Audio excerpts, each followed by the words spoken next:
দীর্ঘদিনের দাবি সত্ত্বেও এখনো দ্বারকেশ্বর নদের উপর তৈরি হয়নি ভাদুল সুরপানগর সেতু। প্রতি বছর বর্ষা এলেই নদীর উপর থাকা কজয়ে ভেঙে যায় আর চরম দুর্ভোগে পড়েন দুই ব্লকের হাজার হাজার মানুষ। গত বছরও জলের তোড়ে কজয়ে ক্ষতিগ্রস্ত হয়েছিল। সংস্কারের কাজ শুরু হলেও এখনো তা শেষ হয়নি। এবার ফের বর্ষা শুরু হওয়ায় আতঙ্কে রয়েছেন স্থানীয় বাসিন্দারা। সেতু না থাকায় অনেকেই বাধ্য হয়ে পাশে রেল সেতুর উপর দিয়ে যাতায়াত করেন, কিন্তু সেই পথ অত্যন্ত বিপজ্জনক। গত কয়েক বছরে কলেজ ছাত্র, মহিলা, সবজি ব্যবসায়ী সহ একাধিক মানুষের ট্রেনে কাটা পড়ে মৃত্যুর ঘটনা ঘটেছে।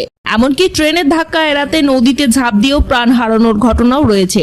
নদীতে জল কম থাকায় একটি বিকল্প রাস্তা দিয়ে কোনো রকমের যাতায়াত করছেন এলাকার মানুষ। স্থানীয় বাসিন্দাদের দাবি, ভাদুল সুরপানগর সেতু তৈরি হলে বাঁকুড়া 2 ও ওন্দা ব্লকের মধ্যে সরাসরি যোগাযোগ স্থাপন হবে, আর ঘুরপথে যাওয়ার প্রয়োজন হবে না। পাশাপাশি জানান, সেতুটি তৈরির কাজ হঠাৎ কি কারণে বন্ধ হয়ে গেছে তা নিয়ে জল্পনা তৈরি হচ্ছে।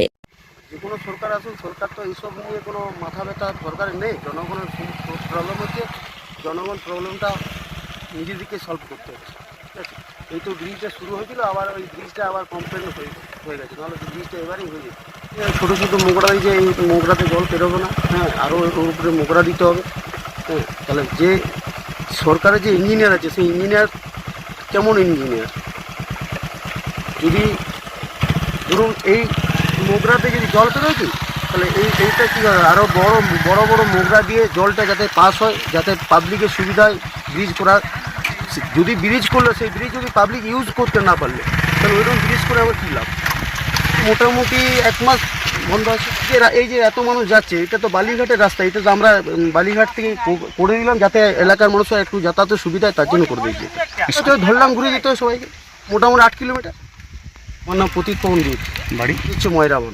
এখন প্রশ্ন একটাই, কবে বাস্তবায়িত হবে বহু প্রতীক্ষিত ভাদুল সুরপানগর সেতু? মানে সরকারের কোনো পদক্ষেপ নাই। ঠিক আছে, যেটুকু করছে সেটুকু ছেড়ে খেলা হচ্ছে ব্রিজ।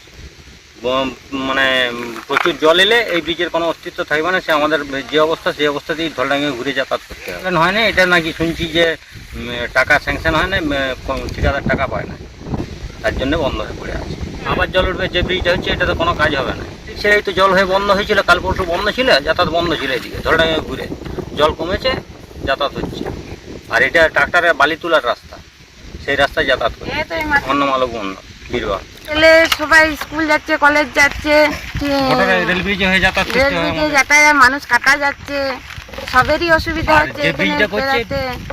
আর ব্রিজটা তো কোনো করার তো ইয়া হচ্ছে না, গোটাটাই ঝুঁকি পুরোটা। এখানে মানুষ পড়েও যাচ্ছে, সবাই অসুবিধার মধ্যেই আছে। ঢোলডাঙ্গা দিয়ে ঘুরে বিশাল অসুবিধা আমাদের। তারাও ঢোলডাঙ্গা দিয়ে ঘুরবে, নাহলে ওই ব্রিজে গেলে কাটা যাচ্ছে মানুষ। এর প্রতি বছর যায় কাটা, তার ভয়ে আমার নাম হীরা মণ্ডল, বীরবান্ধে। ব্যুরো রিপোর্ট, জেলার বার্তা নিউজ।